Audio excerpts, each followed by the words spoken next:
Oh, welcome everyone to tonight's video. Now, we promised you a live stream. Now, unfortunately, due to technical difficulties, we were not able to stream live.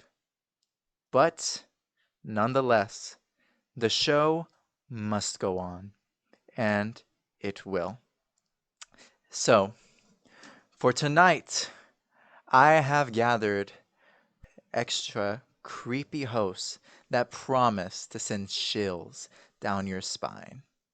Now, the question is, are you ready to be scared? If so, allow me to introduce tonight's hosts. Here with me, we have Zachary, Hi there. we have the lovely Adriana, the queen himself, Michael, Hi guys. and of course, the elegant Meredith. Hi. Okay, so now, as you can see, this is a recording, so there's going to be a few slip-ups here and there, but that's okay. It would have been a slip-up in the live stream itself. So, without further ado, let's get on with the show.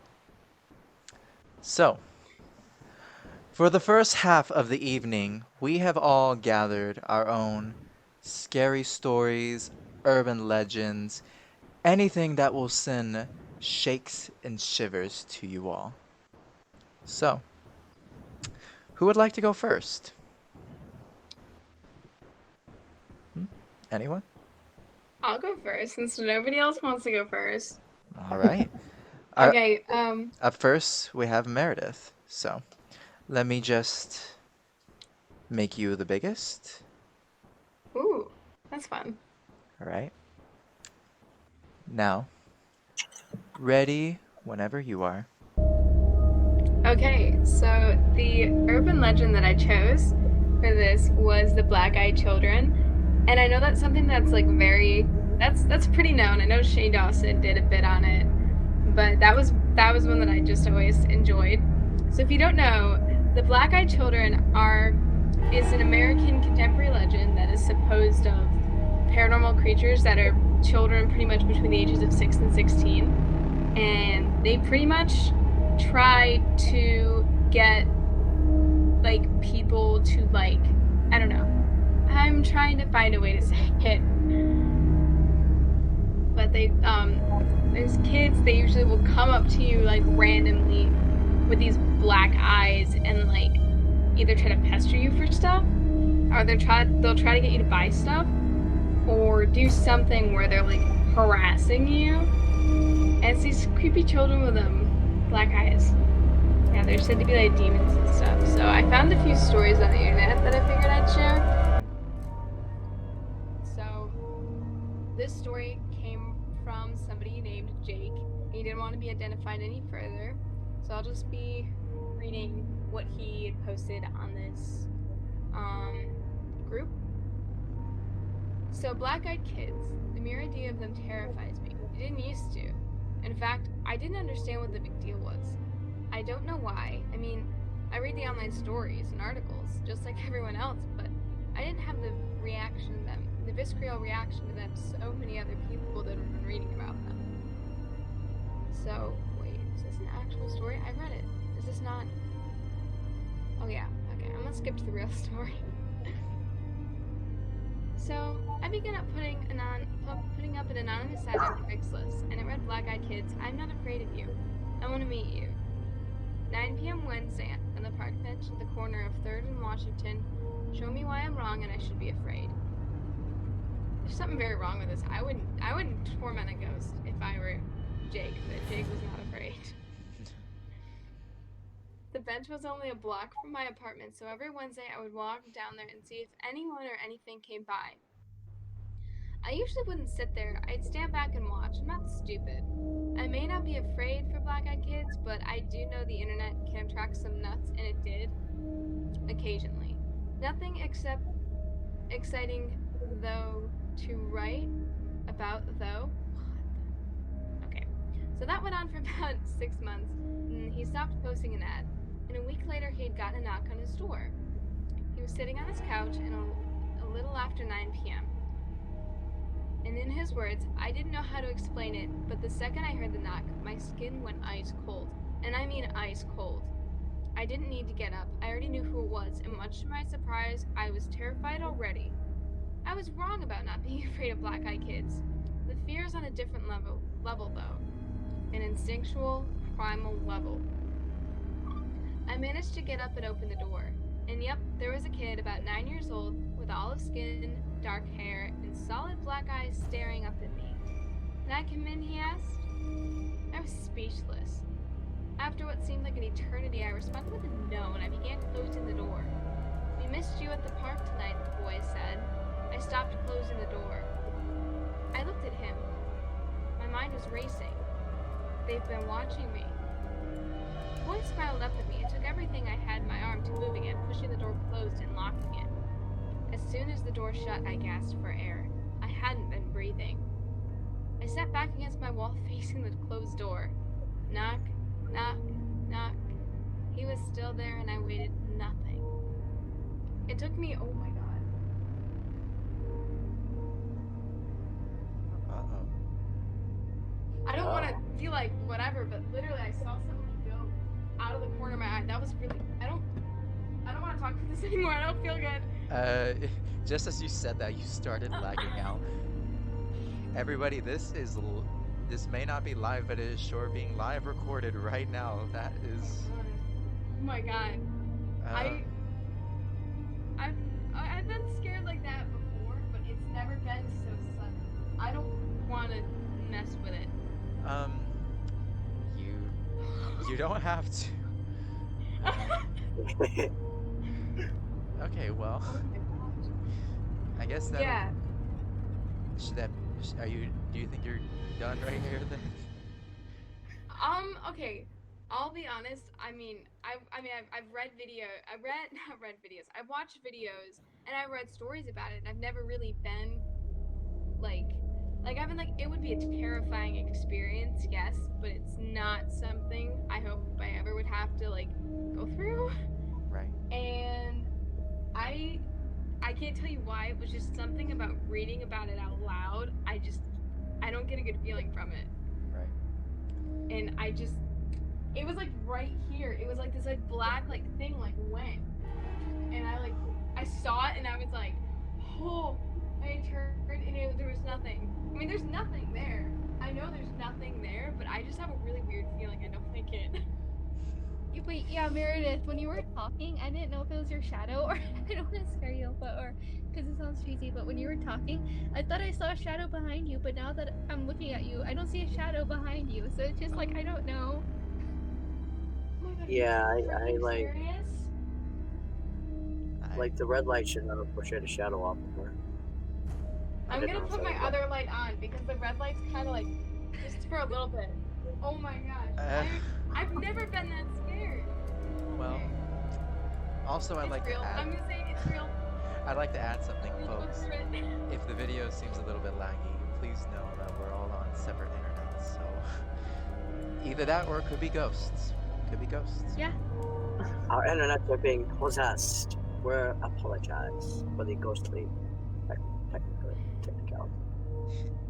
Well, on that note of potential dark entity spooking Meredith right now, I am actually going to take the wheel right here and read a scary story that I have prepared. Yeah, just don't drive us up a cliff, okay? What? You said take the wheel, just don't take us off a cliff, okay? Listen, this is a horror show, not a comedy show. Ouch! Alright, I'll just sit in the back with the other ghouls. Correct. Well, it appears that it's my turn. So, for tonight, I have prepared a scary story that I wrote and performed at my summer camp not too long ago. I call it Found You.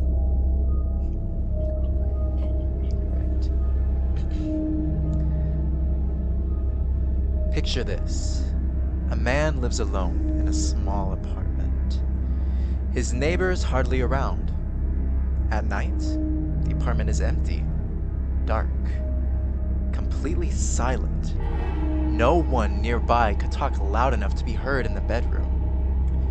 But one dark night, just past midnight, a strange stomping was heard. It was almost like scattering. He wakes up, opens his eyes to see the darkness, and hears nothing. Then the silence is broken. Come out, wherever you are. Of course, if anyone was alone at night and heard footsteps and someone singing, they'd be scared. He was petrified. Slowly making his way out of bed, he stood up, went to the living room, saw nothing. He heard the stomping again, and someone talking even louder.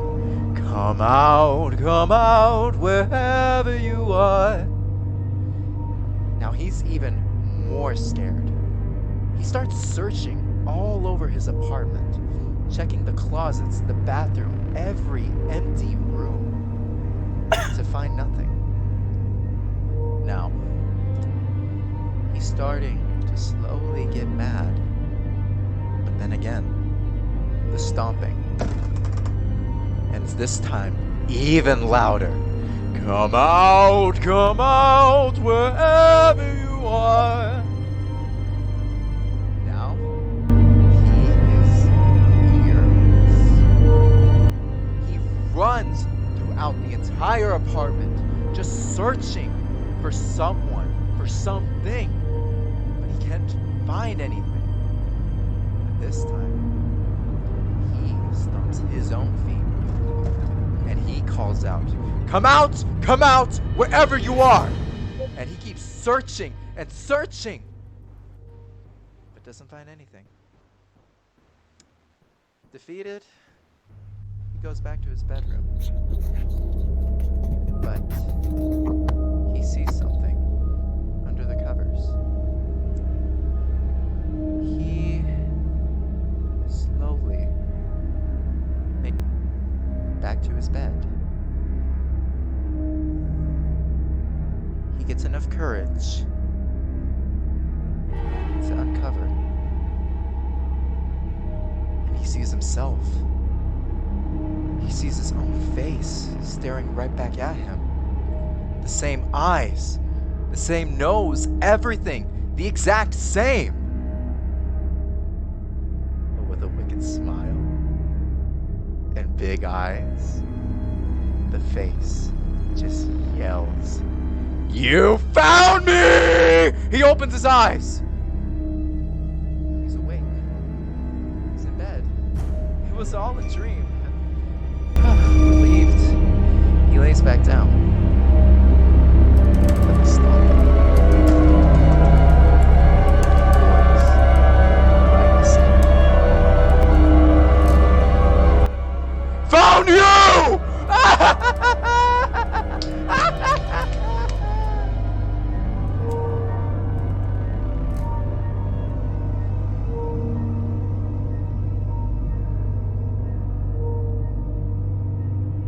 That scared the crap out of me when you did it. Wait. Did you guys enjoy that? I don't remember you doing it. When But you did it, did you have like a flashlight you were like flicking on and off? I had a flashlight when I did it the first time. I did it with a flashlight when I was at summer camp. So just picture like complete and total darkness around me, and the only thing you see is just my face. And it's a big room too. Like, I wasn't there, but I can picture it, and like that would have probably spooked me. I mean, I mean, Jesus, a spider crawls up the wall next to me and I get spooked. Well.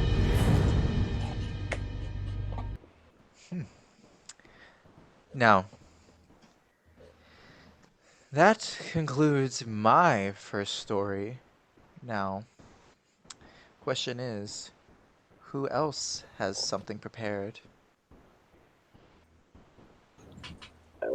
Well, I do. If you want me to take the reins or wheel or whatever it is we're commanding here, I can take the reins if you like me to. All For right. me, I can go next. Or after Zach. Okay. Now, Perfect. I hope you all enjoyed that. Now, I know Zach here has something he'd like to share with you all too, so I'll put him in the spotlight. Oh, I appreciate being put in the spotlight. Though, before I begin, let me just summon the demon. Oh, Oh, this is legit. is he? Oh my gosh. I'm scared.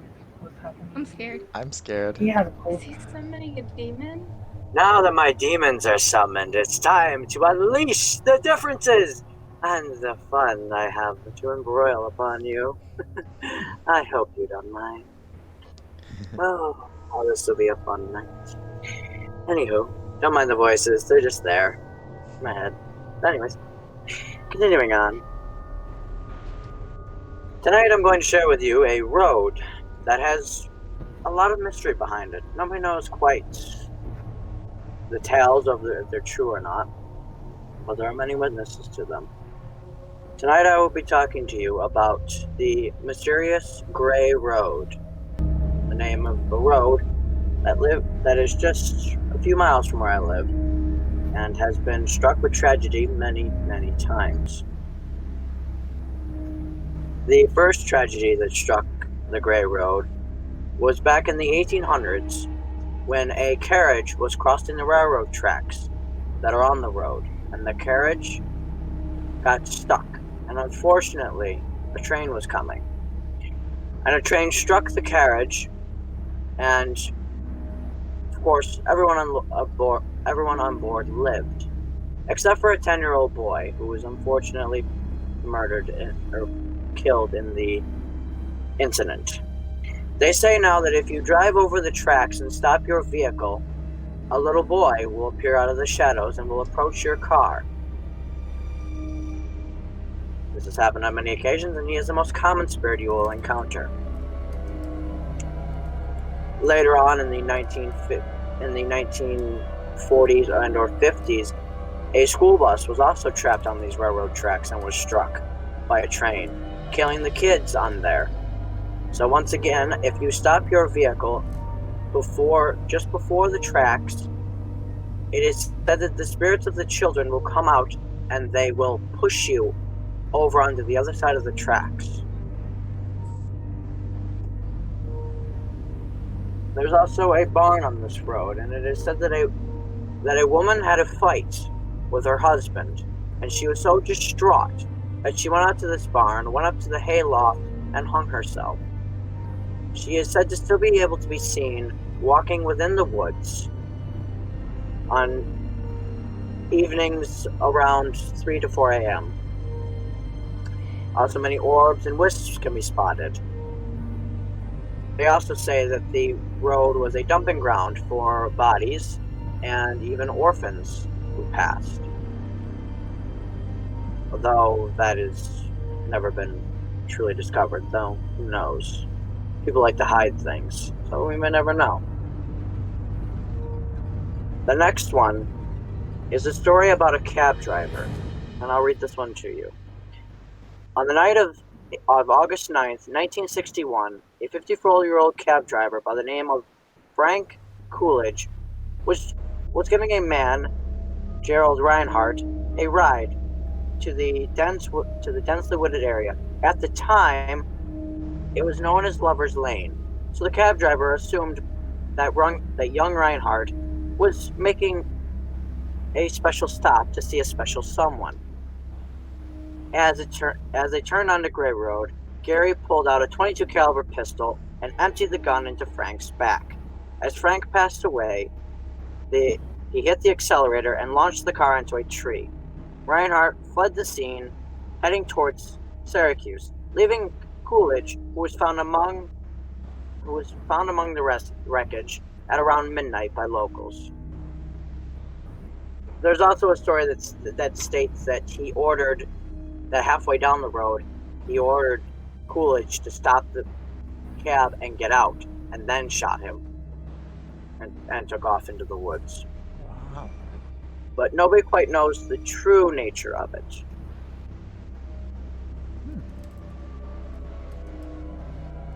This is about the woods. Of course, the deaths do not end there. On Tuesday, November 2nd, 1926, Ethel Gurnup, who was only in her 20s, committed suicide by hanging herself in the barn located in the woods. She lived on the nearby Shell Road, and after a confrontation with her husband, decided to end her life. Her spirit is still lost and looking for answers, and further legends talk about a young boy who was killed in the train tracks. Locals say that they were driving their carriage over the tracks when they were hit by a train, injuring everyone but killing a young 10-year-old boy. Others include a house fire that claimed the lives of seven family members, and other suicides and deaths that have occurred on that road.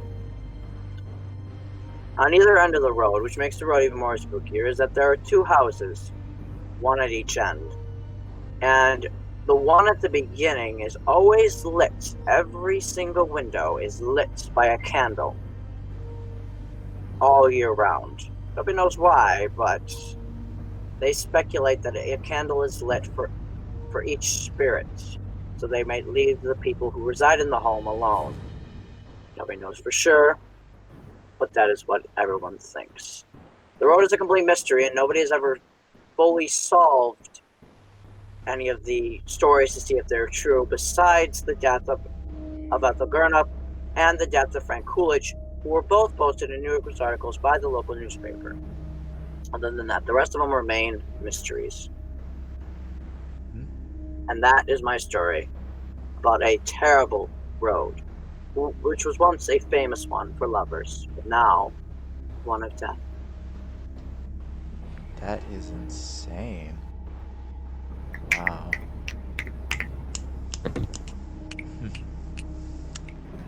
Very, very tragic. I did not expect that.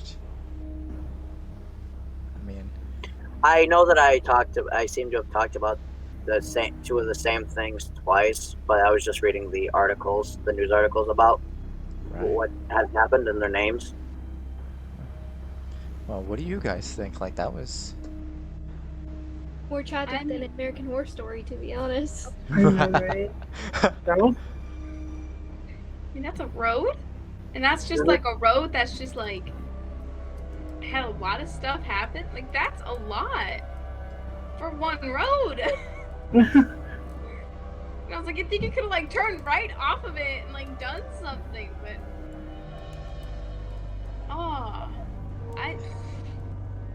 Mind you, this is a road out in the country. This is not just some road that's in a city. I mean, it is out in the country, so you have to take a little drive to even get to it. So for a lot to happen on that road is, yes, quite astonishing. Wow. Thank you, Zachary, for that scary yet insanely tragic story of a road. Well, Yes, you're very welcome. And I've also had my personal experiences on that road. And I did forget one story that did happen to me on that road. But I can always wait to share that later. right. On that note, I hope Zachary's story gave you all chills and perhaps maybe even a little bit of heartbreak. But up next, my friend Michael has something prepared, so allow me to put him in the spotlight for you all. Ready when you are. Good evening, my friends. I am the royal deity of night, and I will be telling you three tragic tales about three girls with three endings that are just so horrible. The first one you will hear is about a girl with a very unique accessory. The second is about a girl who decided to do something fun. And the third is a girl who just wanted to hang out and go to prom. These are all retellings. I do not own these stories, but they are for your enjoyment. The first story is called The Girl with the Green Scarf. One day, a little girl named Jenny was swinging on a swing set in the park. She bumped into a boy named Brad, and they hit it off. Ever since, they've dated, they've hung out, they've had fun. And in middle school, they finally became boyfriend and girlfriend. All the way up into the end of high school, Brad proposed, and Jenny said yes, of course. But Brad wanted to know what was up with the green scarf. She never took it off in the shower or to wash up or to lay down. But he did loved her so much he didn't pay any mind to it. After they got married and on their honeymoon, Brad asked, "What about the scarf? What's with it?" She said, "Later, I'll tell you when we're old and our children have children." The day come when she had children and her children had children. And she wasn't feeling so well. But on her last breath, Brad asked her, "What's up with the green scarf?" She finally told him, "Remove the scarf and you'll know why." So Brad leans in, he unties the scarf from the back of her neck, and as he pulls it away, her head falls off. Oh,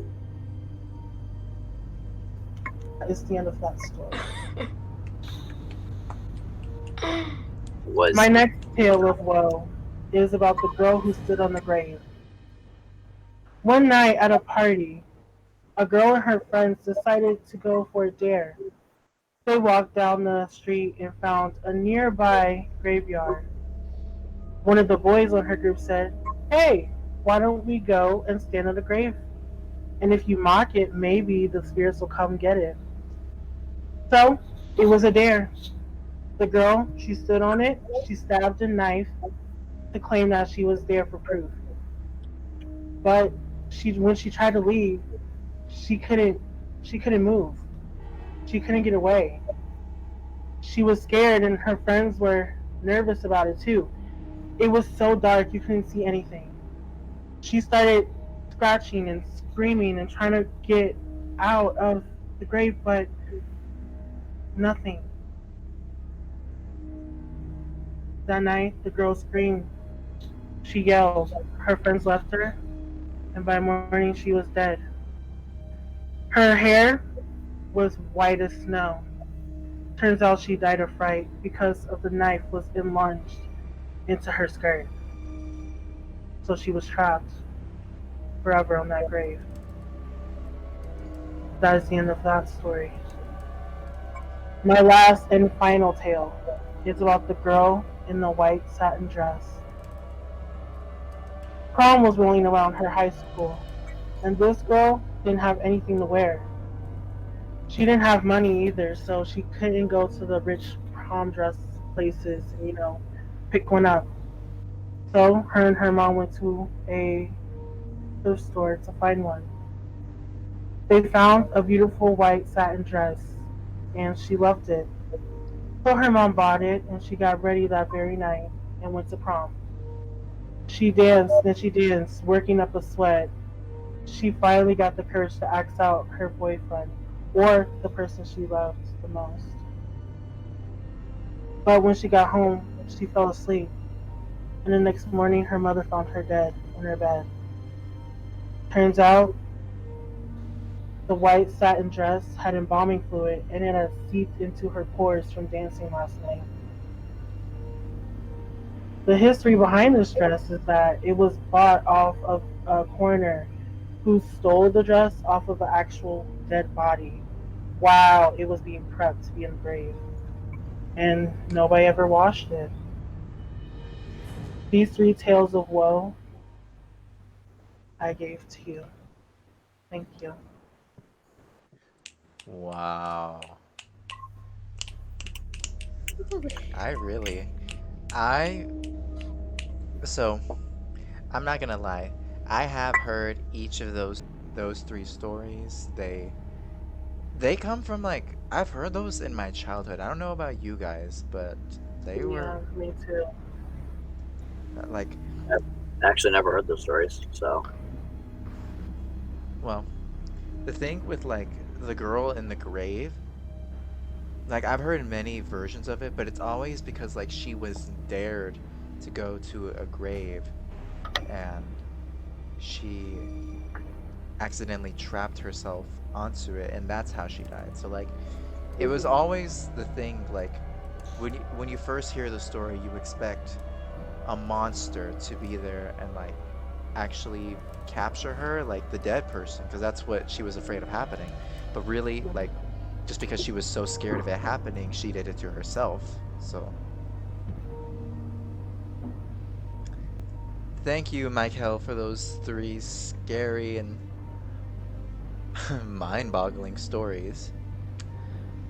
Who does that leave to be next? How about you, Adriana?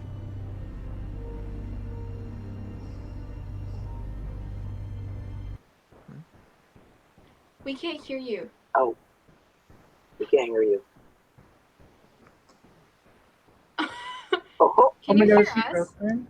I can hear you no, guys. yeah, I think he's frozen. No, we can't hear you. just you, Adriana. We can't just hear you. The ghosts, the spirits, they took away her voice. Oh dear. What are we going to do? You know, I'm kind of glad that we're not doing a live stream because I We've had know, right? Oh my god, did you all just see that? I didn't see No, my anything. lights flickered and then just, oh, I don't like that. You're getting possessed, Meredith. No, not Some Holy possession. Spirit, protect me, please. I'm scared. Can you hear me now? Yeah. Yes. Yes. Yes. Yay! Okay. Away with the teddy bears, away with the spirits, and in comes Adriana, ready to perform. Right, so Okay. let me put you in the spotlight then, Adriana. All right. Ready when you are. Yeah. Ready. Oh. Okay. So I'm doing Uchisaka Ona, and she is from Japan. She's an urban legend that originates from there and also from South Korea and China. She is very blah blah blah blah. See, I'm stuttering a lot, guys. um, okay. Her famous quote is, "Am I pretty?" Because she approaches you that way. She usually wears a face mask, and she looks like any normal woman, basically. So she has a slit mouth from ear to ear, and she covers it with a scarf or a face mask. She was a beautiful woman and a wife of a respectable samurai. It was suspected she was not faithful to her husband, and as a result, he slit her mouth from ear to ear with his sword, saying, "Who will think you are pretty now?" The slit-mouthed woman walks the streets of Japan, wearing a surgical mask and hunting for children. If you cross her path, she will stop you and ask you a question. If you give her the wrong answer, there will be consequences. Kuchisaka Ona will ask the potential victim, "Am I pretty?" If they say no, she will immediately kill them with her scissors. If the victim says yes, Kuchisaka Ona will remove her mask, revealing her wound. If the victim at this point says no, she will cut the victim in half. If the person says yes again, she will slit the person's mouth to appear like hers. There is a way to escape by distracting her. However, without a distraction, there is no way of escaping her. So, I'm gonna present a timeline of like people seeing her. So, in the 1970s, she started making appearances in Japan. In 1979, there's an increase of reports of people encountering Kuchisaka Onna. And then in 2004, oh yeah, and then children had to walk home in groups after. So this is a real thing. If you ever wonder in Japan why children walk in groups, it's because they're afraid that this urban legend will actually kill these children. So that's why they're always escorted home by police. So that's what you were wondering why they do that. And this was put into effect due to the high rates of children going missing all the time. And they always blamed the missing appearances on her. In 2004, South Korea was plagued by reports of a red masked woman who was chasing children. And in 2007, a coroner found records from the late 1970s about a woman who was chasing little children, but was hit by a car and died shortly after. So, and her mouth was slit from side to side. Wow. In the media, many theories began to appear about Kuchisaka Onna's roots. In the 1990s, there's a theory about Kuchisaka Onna being a woman that failed plastic surgery. Others speculate her to be a former patient of a mental asylum. Besides, a skull bone was found from the river of the Hida River bus fall accident seen occurring on August 18, 1968 in Gifu Prefect, Gifu, whatever. And when the face was reconstructed, the mouth was torn from ear to ear, and the mouth splitting woman. There is a theory that skull is theorized to be the ghost of Kuchisake Onna. So they have a lot of evidence proving that she existed, not exactly a ghost, but some people believe that her ghost still roams Japan. And yeah, that's Kuchisake Onna. So if you ask her, if she asks you if you're pretty or not, if she's pretty or not, just you're gonna die. I feel Thanks. that's Well, so if you guys notice when I covered my mouth, it was because, okay, so when you were telling that story, I got a flashback to a dream that I had when I was little. It was so weird. Like, I had this dream that there was like this woman who wore like a red, she was just all head to toe in red. Like, she barely showed her face. She had like red on her. But what she would do was she would steal like these like children or like people, and she would turn them into like these dolls. It was so weird. Like, I just had this dream. Like, she would wrap them up in yarn and then strangle them to death and then just embalm their bodies and turn them into like these dolls and resurrect them. They'd be like her minions or something. And it's just so weird because like when you were telling that story, that memory came back to me. So I I guess I don't know. You know what? You kind of gave me another memory. Like, you know how you said you dreamed of a woman, right? Yeah. Funny story. While I was at AMDA, I had a terrifying nightmare, and like, this was when we were all in our separate dorm rooms, and I had a dream of me looking at a painting, and it was like of a city, right? I'm not a city, like an old town in the 1600s, whatever.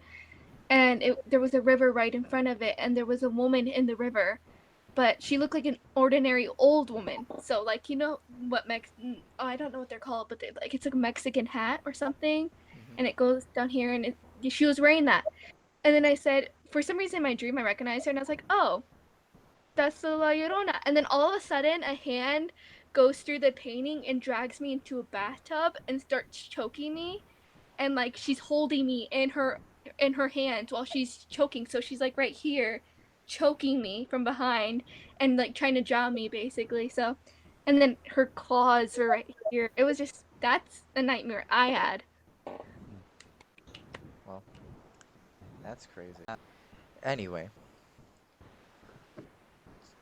to to prevent us from going around in a circle, I am going to mix it up a bit, and I am going to go next myself for it is my turn now.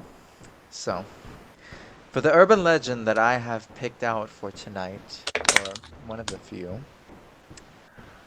I would like to talk about La Llorona. Now, Oh man, this scares me. now, La Llorona is, well, she is a beautiful woman, or was supposed to be.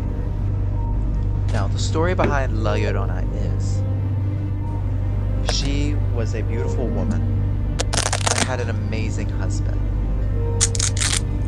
She tried so hard to keep her family together, but her husband cheated on her. And out of rage, it led her to do something horrible. She had two boys, two wonderful, innocent boys. But out of anger of what her lover did to her, she took them and she drowned them in the river. And once she saw what horrible, horrible thing that she did, she grabbed a rope, tied it to the tree. She hung herself, and she stayed there for days until the rope finally broke,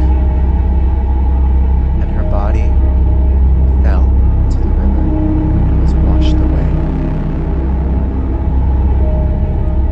Now, some say La Llorona still roams all over the land, searching for her children for the afterlife. So if you hear weeping, hear a woman crying late at night, calling out for her children, you best run away. La Llorona is not there to hurt. She is not there to be nice. She wants your children, and she will take them.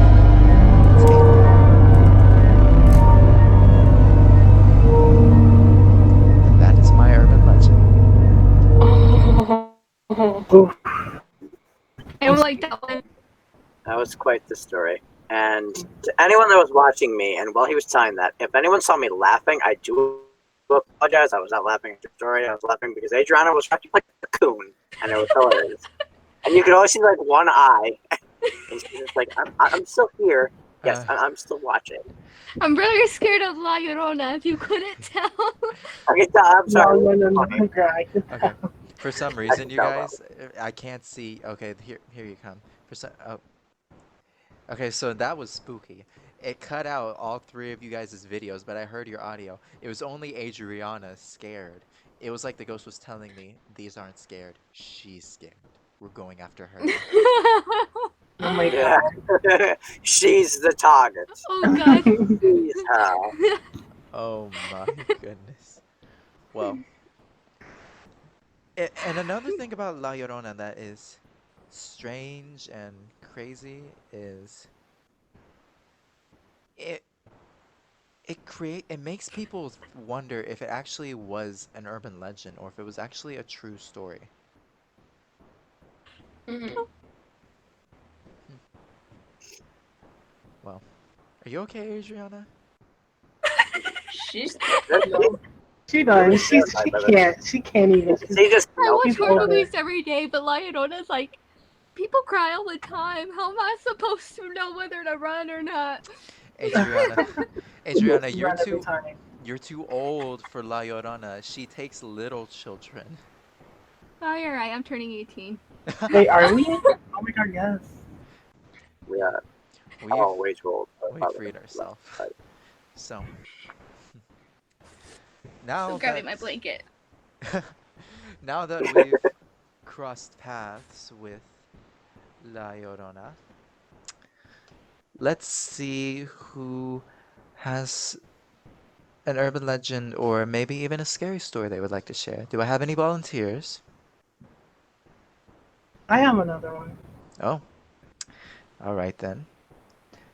Michael, you have the spotlight. Okay, it is the royal day of the night again. So the story is also a retelling. I don't know the name of it. So we're just gonna title it unknown. One night, a young man is walking down the street trying to get home. His car broke down, so he's trying to find a place to, fix it or at least call a shop. On his way there, he meets a woman. She's appears to be very old, hunched over, and she has a hat and a scarf wrapped around her head. You can't really see her face, but she's carrying this basket so tightly, so close to her, that it's almost suspicious, but he pays no mind. The man walks with her, and she says, "Excuse me, but can you carry my basket?" Not seeing her face, he's a little, skeptical, but he helps the woman. A mile goes, and they're still walking, and then you hear, "Thank you for holding my basket." Now the man is at this point, he's trying to figure out where this voice is coming from, because it didn't seem like it was coming from her body. So he looks inside the basket just to see what was in it, because it was very unusually heavy. He looks in, opens the lid. It's her head. "Thank you for carrying my basket." And that's the end. Oh, I know that one. I love that one too. For some reason that like left my memory, but I love that How do we know one. the same stories? You must be like scary story connoisseurs. I know, like that's a classic. I love that one. I mean, like, have you guys heard any of this stuff anywhere? Like these stories? Only the one Michael said, the second one. I Oh, what remember the donor vaguely. I've never heard any of the stories that he's sharing. Did anybody read the book Scary Stories to Tell in the Dark? Yes. Yes. That's Okay, yes. see, that's probably why. Yes. Well, not all of them are from there, but some. Oh, have you read the one about the bridesmaid who was like playing hide and go seek and then she Oh my god, She got locked in the yes, trunk. Yes. You should tell that. Yeah, she got locked in the trunk. So sad. Adriana, would you like to tell that? Oh, so you don't know the story. I do, but like a bridesmaid wants to play hide and go seek. She locked herself in a trunk, and then she dies. That's all I know. Or she's. Well, I mean. But I do have another story. Oh, you do? Yes. Well, let me put you in the spotlight then. Okay, this is kind of convenient, but okay. It's another Japanese urban legend. I'm just telling urban legends that really aren't really known in the United States. So this one's Akamanto, and it's based on a real murder who kidnapped and killed 3 people while wearing a blue blanket. Nice. In central I can't say that. In a place. The modern stories about Akemonto have him wearing a long red cape and a white mask. He appears in bathrooms when victims are in a vulnerable spot on the toilet. And so when you're doing your business, he confronts you. He's like, red cape or blue cape? Other versions of the story have him asking red paper or blue paper, referring to toilet paper, as you know. And then after victims realize there isn't any toilet paper to wipe their butts on, okay, whatever. If you answer red, he will decapitate you, causing your blood to flow over you like a red cape. If you answer blue, he will strangle you to death, turning your body blue. And yes, all of this is happening while you're still on the toilet. Oh my god. seeds. Yeah, and answer a third color or decline to answer to foil his gruesome plans, and it might save your life. So that's the story. Uh, oh, It's uh, fun. um. So, has anybody seen the show Scream Queens? I've seen some of Yes. it. Heard about it. I've never seen it though. Yes. That story was told on Scream Queens, so I like I didn't know of like if you had watched the show and that's where you got it from, but like No, I thought they made up that story. it's Like, real. I mean, well, it's not. Well, it's urban legend, but yeah. huh. Well, hopefully nobody is scared to go to the toilet after hearing that. No, I'm bringing a weapon. Bring it. You're just on the toilet Not and safe anywhere. you have a baseball bat while you're on the toilet. Wait, I thought it was in like public restrooms, not like your personal. Like unless you live alone. I I think I think it's just like public restrooms, not Yeah. like. It's like. Oh. That makes Yeah. sense because like it wouldn't make sense for it Yeah. to like come to your own house, but like Especially if it's like a person. Does yeah. it just like spawn? It's like, Like in Minecraft, you know the I'm here. creepers spawn? Yeah, just poof, I'm here. You know. You go to just flush the open your toilet. shower. Hello. Red Red is paper, blue. pink. Well, I hope you all enjoyed that urban legend. Um, It's my favorite. it's take it how you want to. If you think it's comedic, that's on you. But if you're terrified, be careful which color toilet paper you have. But, Why? um, Meredith, do you have an urban Yeah. legend you'd like to share? Um, okay. I'm not gonna share something paranormal. I'm gonna share something that's a little more, it kind of goes with, I think, the simulation theory, or like the whole like universe thing. Have Like the any of you Matrix? heard of the back rooms? The back rooms. Yeah. The what? None of you have heard of the back rooms? I have No. not. Oh my No. gosh. So it like surfaced, I believe, on Reddit. And it was about so pretty much the story goes, there's this like kid who was wandering around an department store late at night. And he literally made the wrong turn and he would just be in these hallways that just never ended. Like, oh man, I wish I could show. I thought that like you guys might, somebody at least would have heard of it. But apparently it's like you make a wrong turn in reality and you can pretty much, I believe, go into like an altered form. And I mean, it's kind of like, I could be getting it a little bit wrong because I haven't looked into it like a whole lot, but I think that it's so crazy because I don't know, are any of you like on TikTok? No. No. Yeah. Well, those of you that are, have you like seen the ones where like people are like, these places seem like oddly familiar, and it'll be like literally like a school hallway. Yeah. Oh, Yes. like deja vu. It's Yeah.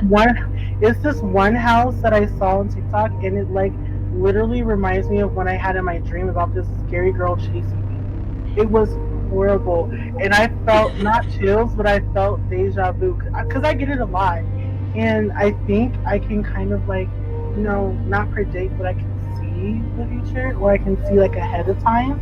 Yes. And when it happens, I get deja vu. Like I told Evan one time, I told him when we were at Industry Network. Remember when I told you I was like, I felt like we were here before?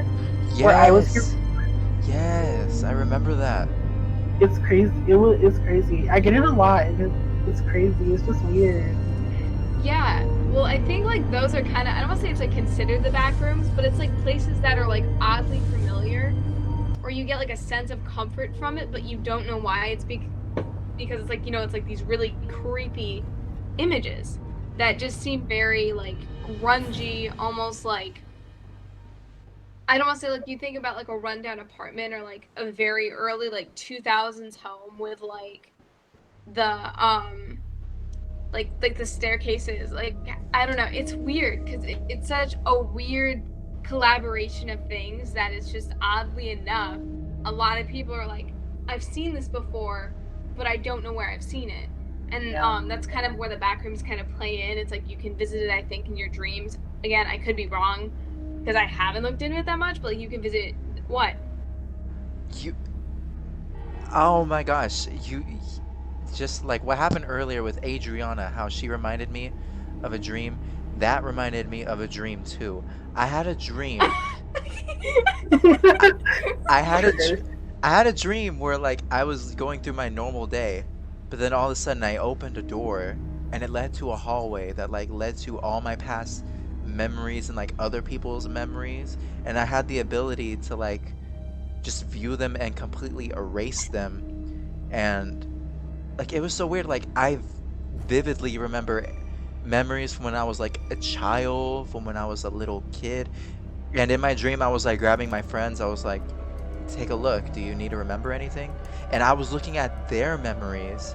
Like of course, right now I can't remember like what I saw, but it was so freaky because everything seemed so real. Like it was like I was watching um, a video of my childhood just right in front of me. See, I kind of had an experience like that. Like I never saw like people's childhood dreams, but like a week ago, this is what kind of got me on my search through the back rooms because I'd like seen these things about it. And I was like, I had this dream where I was like in this hotel that had like a pool attached to it. And I go in the bathroom and it's like, you know, like your typical like skeezy motel. Like it looked like that. Mhm. And then literally I go into the bathroom and there's this hallway with like all dark purple tile. And I was like, well, this is weird. Maybe the shower's down here because I was trying to like I think find the shower because it wasn't in the bathroom. So I'm walking down this hallway, and then there was another hallway that goes off, and it goes to like this weird, like coloristic, not coloristic, but this futuristic, very tiled and colored, vibrant, like room with like showers in it. And then I go straight, and it leads out to this pool that is like, I don't know, it just seemed like so familiar, but like so surreal. Mhm. I just was really confused when I woke up. Uh, I I mean, mean, yeah. uh, I know well, it's not necessarily a scary topic, but it's worth looking into because so many people like if you talk about it, at least I'd say like 90% of the people that you talk to it about will be like, "Wait, yeah, that yeah."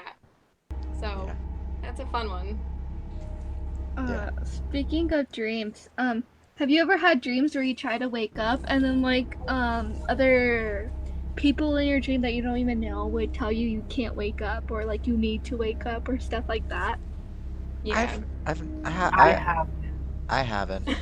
It's scary. It's terrifying. I had a dream once where I was in this gymnasium, and I remember, I remember how it happened. I was on a Skype call with somebody, a friend at the time, and I had accidentally fallen asleep. I didn't mean to, and I was in this gymnasium, and there was all these shadow figures around me, and there was this hallway, and like I didn't know who they were, but these shadow figures were, coming at me in a hostile manner. And every time I tried screaming or yelling, nothing came out. And every time I tried to pull myself back awake, I just physically felt like I couldn't move. I felt like Oh my I god. I just felt like I couldn't do nothing. I felt like I couldn't wake up, and it was very scary. And I finally woke up, and I was looking around in my room, and I was like, wow, like I was just traumatized. See, this is how I know that like I have some type of, prophetic gift or whatever. So years back I had this dream where I was in a gymnasium, but instead of dark shadows or figures, it was like really dark. Like the lights were out, and I don't know if it was like daytime where you can see like little peaks or whatever. But I've seen like a lot of people, and for some reason, the most like remembered person or people was a person with red hair, and I think he was a guy. There was this girl with brown hair. I know her. I've met her, and it was this. I'm trying to remember. It was this other boy, but I think his hair was shaved. But I have never met that person yet. So I don't know if it's you or if it's somebody else. But I had this dream before, and basically what happened was like I guess all of our teachers went psycho or berserk, and we basically like locked ourselves in the gym, like all night, trying to get away from them. And they like were looking for us too. I don't even know where they were like looking because like why wouldn't we be in the gym? Why wouldn't you check the gym? And so we were just all there, and you know, like those movies where like people are like locked in or whatever, and like all these feelings start coming out, and all this like moments of like passion start coming out, and then like, you know, that's exactly the same thing that happened to me. Yeah, With this I remember when I was trying to pull out of this dream, like I kept having like every time I would try to pull myself out, there'd be these bright flashes of just gray light, like lightning in the background, and I remember that the people would get hostiler and they would, more hostile, and they would get closer, and I thought I was gonna die, so that's why I kept trying to yell and just nothing came out. And like I said, finally I woke up and Jesus, I was in a cold sweat. I didn't know where I was. I thought I had died. I didn't know. I mean, That's cool. that also like I'm sure all of us have heard the theory that like dreams are another dimension that we all have access to when we fall asleep. Hmm. Cuz we've like as we've all seen here, and I'm sure whoever's watching this can they might have a moment say, "Oh my God, I've had that happen to me too." Like if you think about it, if dreams really are another dimension and we all have access to them, like we could all like dream the same dream just like at a different time in our lives, and just process it a different way to like fit our own standards, you know? Wait. That would that's how explain why like people have places that seem real, like they remember it, and there's like they're like the weird photos. Right. That would explain it. Or even back to deja vu. I mean, because it's very interesting that like Mikkel has this dream similar to mine, and you know, I couldn't see anybody in my dream. You know, they were just shadow figures. They were all different sizes and heights and whatever. But he actually saw 3 people, and one of them, I guess, paired the description of myself. So that is very interesting. I Has mean, anybody learned to wake up in their dreams, or what's it called?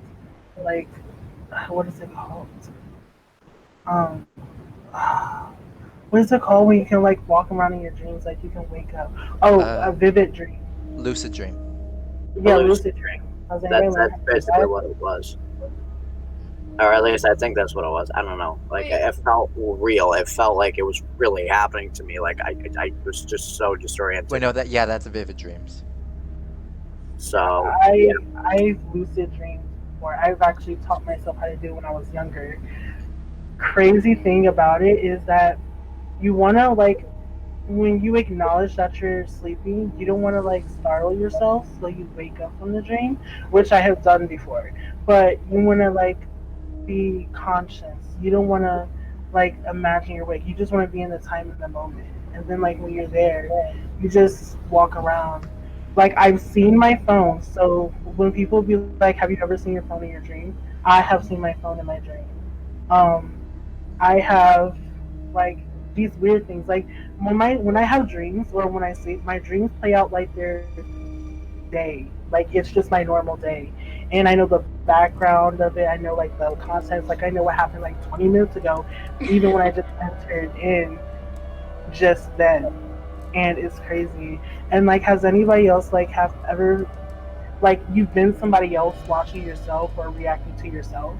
I haven't. I've had that like once, and it was really weird. Like, you mean like No, that was. I've never had that while dreaming, but I've had that while like. Long story short, in January, I almost flipped my car, and I literally like disassociated completely while I was like trying not to do it, and I didn't crash the car. Nobody was hurt. But I like was going around a curve, an Amazon truck almost hit me, and I almost ran into a tree. And to avoid the tree, my car tilted. And I literally just remember watching myself deal with it. And it was just like It's like, nope, go. It's like, you're good, keep going. Like, it was so weird. like I know what you. I've never experienced what you guys are talking about. Like, but I understand. Like, the way I see it is like when you play a video game and you click like third person view, like you can watch your character move, like look all around. Mhm. Like, I've never had that experience before. Like, but like I have dreams where like, okay, obviously we can't see ourselves in person unless we look at it like a mirror or take a picture. But like sometimes whenever I have dreams, like I can like if I am thinking something or if I like react a certain way, like it cuts to my face to show myself how I'm reacting, but like only for like a split second. So that way like I know what I'm feeling for sure, like even though I already feel it. I Mm-hmm. I don't know, it's hard to explain, but like in a way it's like telling me how to feel. I have a scary story about dreams. Ooh, Oh my god, it's so well, scary. Okay, ready? well, let me So put this Michael in the spotlight. All right, whenever you're ready. Okay, so this is the true story. This has happened to me. So in my dream, all I remember is that I'm married and me and my spouse is like fighting, like we're literally fist fighting. I'm trying to run and hide. We have this big, huge glass house in the woods for some reason, and I'm hiding behind the dining table. And I guess my spouse has a crossbow. So I have a kitchen knife and I'm ready, like I'm ready to attack or like evade or whatever I need to do to be safe. I walk around because I see footsteps on your table. I walk around to evade them and I try throwing the knife but I miss. And then so quickly my spouse runs, chokes me, put me on the wall. It's like I'm on the wall. And then I like, like I try to like hit them. I hit them some type of way that releases me, and then I try to run, but then they shoot across or they shoot an arrow in my back, in this one spot, like on my shoulder. And so I wake up, I'm fine, whatever. And this was a Sunday, so I go to church, and I'm like sitting in my chair, and it's in the back of something, and I feel something on my back, like I don't know what it was. So I go to the bathroom and then I look and I feel, and it's like this whole like scab or like wound or something in the same exact spot where I was shot in like the back of my dream. And this is true, like this has happened. Like I think it was 2014 or 13. And ever since, like I still don't know what happened. It like healed, there's no scar, but it was like there. Like I even showed my mom. My mom seen it. I told my dad about it. My dad seen it. It's crazy, Dang. and this all happens. So I don't know what it was, but Wow. yeah, I'm so like in a way of speaking, like it was like a Freddy Krueger kind of experience, like something. almost like yeah, like something like it manifested itself, or maybe like something did happen to me while I was sleeping, and it was just a coincidence that it was in the same spot, and like I felt it in the same spot. Okay, But I don't know. well, I would like to ask y'all something. Have any of y'all just like went to sleep completely fine and then woke up and just found scratches on your body? Like like on your face or your legs, Yes. anywhere? Not my body, but like on my wrist. Let me see if I can find it. Adriana? Everybody answer, but that reminded me of something. Oh, but continue, everybody. Yeah. Okay. Um, I'll Meredith? tell it I wonder later. what Adriana has to say because she's way too excited. Yeah, about you this. say it Very now. Yeah, you know. Say it now. That's what I have. But Okay, like, well, yes, very excited. we'll come back to this. Adriana, you now have the spotlight. Okay. Have you guys ever heard of the game Cat Scratch? Oh my No? God. No. No. Okay, so you know those silly games that everybody plays when they're growing up, like Bloody Mary, and like Yes. it's kind of like in that kind of category, but it's not really well known. So like me and my friends, we've decided to. We were like 12 years old, and we're trying to do like a whole bunch of scary games, and we even do like a Japanese Ouija board at one point, and then we find this one game called Cat Scratch, and it's a poem, and it's a real game, and you have your friend lay in your lap, you rub their temples as you're reciting this poem saying cat scratch, cat scratch, cat scratch. Ugh. Well, anyways, me and my friends did it, and I checked her back before I did the poem, and after I recited the whole poem, rubbing her temples, she had three scratches down her back like this. And then every time I play that game with a friend, there's always three scratches on the back of their back. And it's like, you guys should try it because it works. Uh, Um, No, thank you. I will uh, not be trying that. yeah. That's Wait, To take it back everybody to who's an watching Adriana. this, we do not advise you To do any of those games. we don't Like, advise you to no. play these games. If yeah, you Those are no. want, real. viewer discretion advised. Play at your own risk. We don't recommend it. But No, no. I never had anybody do it to me. I only do it to my friends because I don't want anything happening to them. But I'm at me. But Have So, you ever heard of light as a feather, stiff as a board? yes. I That game? want to. Ooh, okay. So I have a story about this, All which right. so I had this friend who had this mom. She had a mom, and we were all like playing the game. Like she had a party at her house, and her mom was kind of helping us play because she's like, I really don't want you doing this like on your own because it's kind of freaky.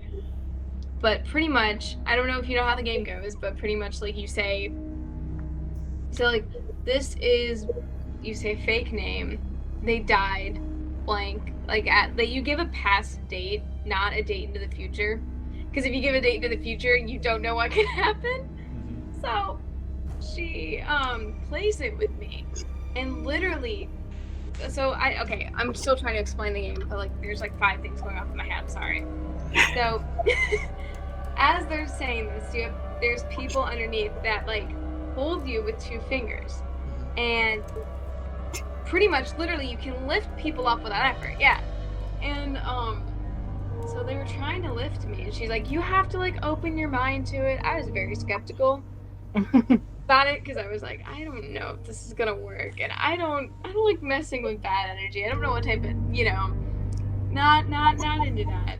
But so she did it, like like her mom was like lifting my head up, and like the friends were there, and literally I like was folding in half, and I felt like I was just going up, and her mom had to like grab my head and said, come back down.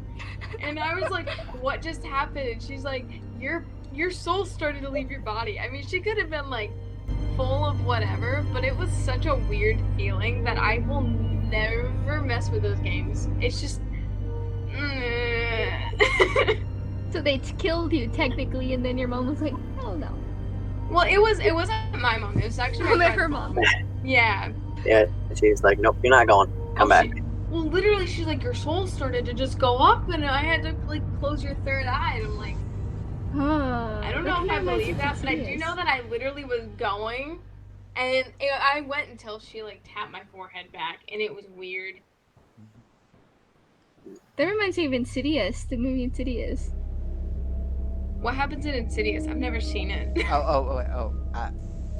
I don't think we should talk about that because somebody might be watching this and they'll get the movie spoiled. Yeah, so we don't want to have any movies. Okay. No, But It came I out will. years ago though, so like Yeah, But They- still. that's like spoiling the first like Star Wars. right. Anyways, I'll share my experiences to what Mikkel was saying about getting injured in your dream or getting hurt. So, I had a dream once where I was fist fighting somebody. I don't know why I was fist fighting them. I guess I was very mad at them, but I was fist fighting them. And in the dream, they had clocked me in the nose, and so after they clocked me in the nose, and after a little while more of fighting, I woke up suddenly, and my nose hurt. And I sat up, and well, here comes the droplets of blood. So just like in my dream, my nose was bleeding, and it felt like I just got punched in the nose. Another dream that I had was somebody was chasing me, and they had stabbed me in the arm, and they had left a stab mark, and they had the knife had went down my arm, and of course when I woke up, I had a lovely scar. Like it looked like like something had scratched me, or like a cat had scratched me, kind of mark. And it was there for a while. It was from like here to here.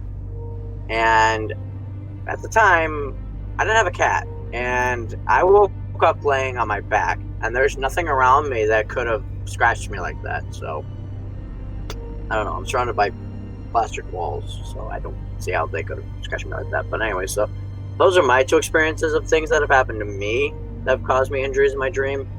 So I don't know what to make of that. That's interesting. Yeah, it was a pretty deep scratch too. So I'm really confused of how that happened. Right. Okay, so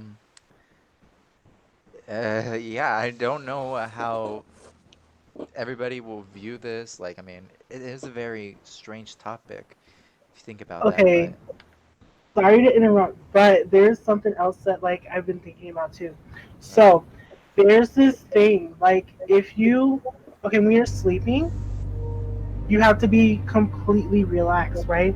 right. And then what you do is you take your finger and you try to press it to the palm of your hand, and then suddenly. Mike, Michael? Is it just me or did Michael freeze? No, he froze. He froze. Yeah. What happens when What happens when you touch Wait. your... What happens when you do this? You freeze. You die. Wait, Yeah. does anybody have Michael on any social medias? Yeah. I have him, but... He Do you just think it's just internet cut out or I something? mean... he I got mean, possessed. what I if feel like if his just... internet cut. Sorry. I mean, what if I just do... Are you calling?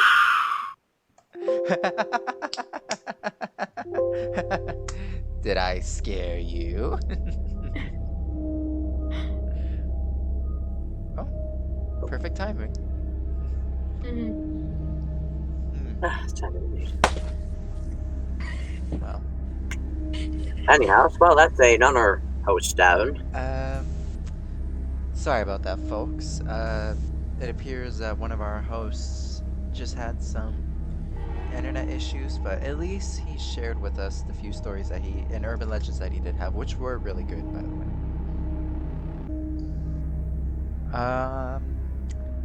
All right, well, yes, one of our hosts is gone, but I think on that note, we have enough fear that we shared with you all. I hope you all enjoyed the video. Like I said, we tried a whole lot to make this a live stream, but of course technical difficulties got in the way. But that shouldn't let us stop trying what we're trying to do, right? We did this for a good reason. Yeah. And of course, let me take the spotlight off myself for a minute. I would just like to thank Adriana. I would like to thank Zachary. And I would like to, of course, thank Meredith. Also, I would like to thank Michael, but unfortunately he's not here. But that's fine. So, let me just come back to myself. Alright. I hope you all enjoyed this video. If you did, please give it a thumbs up, like the video, maybe even subscribe. Depending on how many views this gets, and you know what, even besides that, we all had a lot of fun doing this, so we may just make this a regular thing. And if and when we do that, if you have a scary story that you would like to share with us, I just put a number up on your screen. Feel free to submit a story to this phone number. Don't worry, it's not a real phone number. It's just a submission phone number, if you will. So feel free to message that number, give us your stories, and we will read them. But I hope you all enjoyed the video, and thank you so much for watching. It's been an honor being one of your many hosts tonight. And with that, I bid you all good night.